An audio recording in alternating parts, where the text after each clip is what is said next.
Happy Friday and welcome into Delmarva Sports Insider alongside Trayvon Miles and Brandon Bossert, Andrew Williams.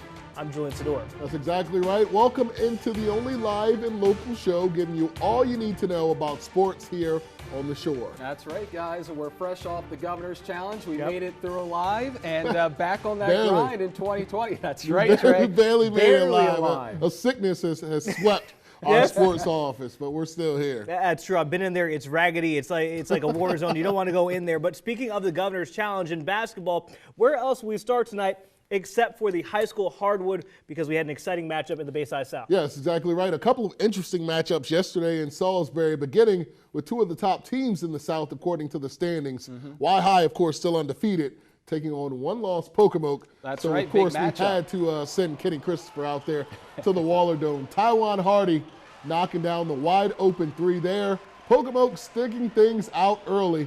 Nigel Houston inside, knocking down the short jumper. And check out De'Aaron Jones. This is going to be an angry and one is what I call this. Driving through traffic, going to get the tough bucket and one. Going to get that to go. But the Indians getting it to their young star. Antoine Wilson getting the layup to go underneath. And then Wilson again knocking one down from the top of the key. Y-High up by 2 points at halftime. That's right. Let's move to the second half now. Tribe this. exploding. Ronnie Satchel gets like the my debit card. block Denied. off the backboard, and then Satchel finds Hardy in the corner, and he knocks down this three ball. Y-High scores 50 points in the second half to take it 86-69 over Pocomoke. But after the game, Coach Waller not happy with his team's performance. They did not play up to my expectations, and they know it. I told them there at halftime. I told them real clear after the game, and we win by whatever. They just don't get it yet that everybody wants a piece of Y-High. Finished the half up 2, playing terrible man-for-man defense, no help side, nothing. I should be happy I won the ball game. I am happy we won the ball game, but that's about as far as it goes.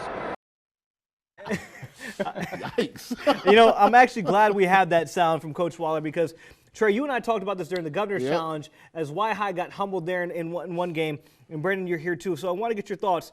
Can Butch get the guys ready for another trip across the bridge? You know what? I've never heard Coach Waller go off on a team like that. And I think you know what that is. There's a little mind game through the media. He knew the kids would be watching last night. He knew they would be watching themselves in the interviews. But a little mind game through the media to his team saying that if you didn't hear me in the locker room, we're going to let you hear me out on the television. Right. Keep in mind, this is still a young team, one senior on the team, so he has to try to get through to these guys any way he can. Right, they've got Ronnie as their senior leader, but they've also got 2 starting sophomores and a junior on their team as well. But I actually like what Coach Waller is doing here, trying to get his guys up and ready and knowing that, you know what, we're not just trying to win the Bayside this year. No. We're trying to play into March, and we're trying to go across the bridge like Julian said. So I think that this was a smart move by Coach Waller. But looked like you during football season. It did. With Y-High. It did, man. And you know what? Coach Waller's a very smart coach, like you said. And I think, like Brandon said, he's not playing for right now, and he's not playing for Bayside championships. At this point in his career, he's playing for everything across that bridge and into state championship territory. Of course, we have more hoops to get to in the area. For more, let's send it over to the wall to Drew Williams. Yeah, you got it, Trey. So we'll start things down the street with Washington taking the trip up to the Bury to take on Bennett. Now, the Clippers coming in with 3 straight wins. Jordan Williams is getting things going. He's going to nail a 3 at the top on the right wing. Bennett led, but then lost the lead, as this 3 from TJ Santos gives Washington the lead right back. But Bennett would trail by 2 with less than 90 seconds left. Check out this defense.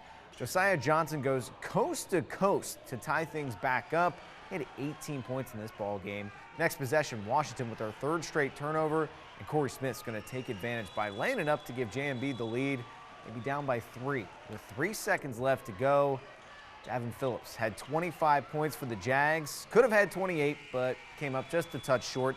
Bennett wins their 4th straight game by a 72-69 final. That's 4 wins in a row. 3-1 in the Bayside South.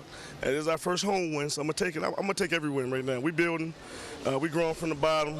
So every win I get, I'm gonna take. I'm not really upset. Just we know we got a lot of things to work on. We just gonna keep working. And Delmar hosting First State Military Academy in first quarter. It was all about Jeremiah Lumpkin-Beal. He's going to get the ball on the baseline and finish up at the rim with an acrobatic layup for 2. Then it's going to be Beal again. Check out this nice bounce pass, cutting right to the rim and finishing through the contact. 21 points for him in this one. Tough game for First State Military Academy, but able to find some success in the mid-range game. Pass outside, and Jalen Adger-Thomas, he's going to pull up from 17 feet and knock down the jumper. Second half, though, Delmar already up by 20 and pouring it on. Zach Covington is going to find TJ Gibson, and he's going to knock down the 3. Let everyone in the crowd know about it. Then the Wildcats putting the icing on the cake. Delmar's Brian Spence goes the length of the court, weaves his way through traffic, and lays it in for 2. Delmar absolutely dominates in this game, 61-28. Just attacking the basket. I knew like the first couple buckets I could get past them and score. So yeah, I just kept on that. It's been all right. I mean, we got bounced back after the 2 losses, and winning the Governor's Challenge really helped us. So we got our momentum back. So we should be good for right now. Wins. We got to win, get in the state tournament, and try to go far in the state tournament. And Seaford looking to keep their unbeaten run alive this season as they took on Wilmington Friends in the Quaker Classic. First quarter, Brett Ricketts is going to get things started with the pull-up jumper, and he gets it to fall. 5-0 Blue Jays. Ricketts then fakes a couple of passes, realizes he's all alone. He's going to take advantage. Finished with 18 points. Second quarter, Kejwante Cherry West is going to kick to Nate Barrett. He's going to hit the triple. Blue Jays up 2 at the break. And then the second half, nice little give and go. Tyrese Fortune is going to drain another 3 for the Blue Jays. Look at that fight in Seaford Blue Jays. They're rolling 6-0 with a 63-51 win. And on the girls' side, North Carolina traveling up the road to play North Dorchester. Bulldogs out in front early as Candace Thomas knocks down the jumper. But the Eagles' go-to option on offense has been Breisha Cephas, keeping North Dorchester alive. She's going to drive in and lay it up for 2. Then it's Cephas off a steal, going straight to the hoop. She's been almost unstoppable this year. Cephas with 21 points in the first half, 17 in the second quarter. Dorchester had a slim lead to start the second half, but North Carolina closed out strong. Here's Talia Thomas doing work in the paint, and I'm from behind the arc, getting it done all around as North Carolina, they survive a scare from the Eagles, and they get a good road win coming off the break with a 62-50 win. I think they got to the sidelines and during the timeout and said, you know what, we're better than this. And they regrouped, Candace and T, and we had to clean up ourselves. We were turning the ball over too much, with unforced turnovers. I thought overall they did a good job responding and obviously doing better in the fourth quarter. All right, guys, we're off and running. We'll send it back to you at the desk for some more scores. Thanks, Drew. A few more scores to get to you from last night in the Bayside. Colonel Boys, I got to say, a disappointing showing at home. They fall to Easton, who's been struggling all year. They lose by 12 points at home. Sean Warner with 20, Ryan O'Connor 18, Deontay Dickerson 17 in a losing effort. But as I said, not the greatest performance for the Colonels, especially coming off of the progress they made at the Governor's Challenge. I feel like that could be a struggle for a lot of teams right now, coming off the Governor Challenge and coming off winter break. But North Carolina boys also taking care of business against North Dorchester, 74-46. The Bulldogs now a disappointing 3-5. North Dorchester dropping to 1-6 on the year. Trey, I know that you had North Dorchester or North Carolina ranked pretty high to start the season. Yeah, and we talked about a little bit about what North Dorchester would be able to do because a couple coaches said, hey, we think this team can stay in the hunt in the Bayside North. Look at it. Yeah, that's true. That's true. 1-5. I mean, we're past the holidays, past the Governor's Challenge. So now we actually have to start looking at the rest of the season. Who are the contenders? Who are the pretenders? Yeah. Is it still kind of Y-High, Crisfield, and the rest of the squad? I know you mentioned this week, Bennett's starting to pull some things together. Yeah, well, obviously Y-High is the team to beat in the South, but we got to take care and look at what Bennett's doing. Right. This coaching staff is working wonders with this roster. When they do actually get some guys really buying in and some actual real talent on that team and some length and all of that stuff, they could be really dangerous. But got to see what they're able to do, especially with Crisfield and Pocomoke coming up. Right. I think Bennett plays harder than those teams, even though they are more talented. Yeah. Wow, I would love to see how Bennett does against Pocomoke and Crisfield coming up, but I want to give some love to the Henlopen right now in the South.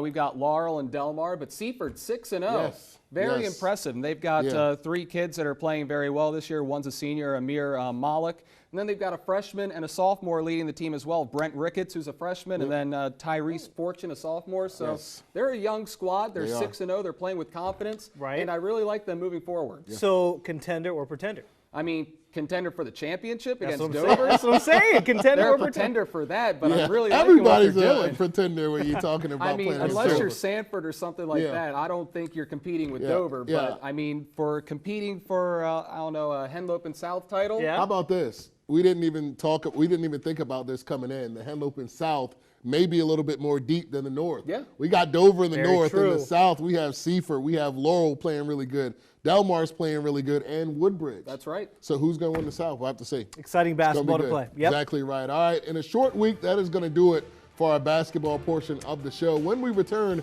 we're taking things to the mat. 2 huge wrestling showdowns in the Bayside and the Henlopen. They are up next on Delmarva Sports Insider. Hi, I'm Jason Haney with Wild High Basketball, and you're watching Delmarva Sports Insider.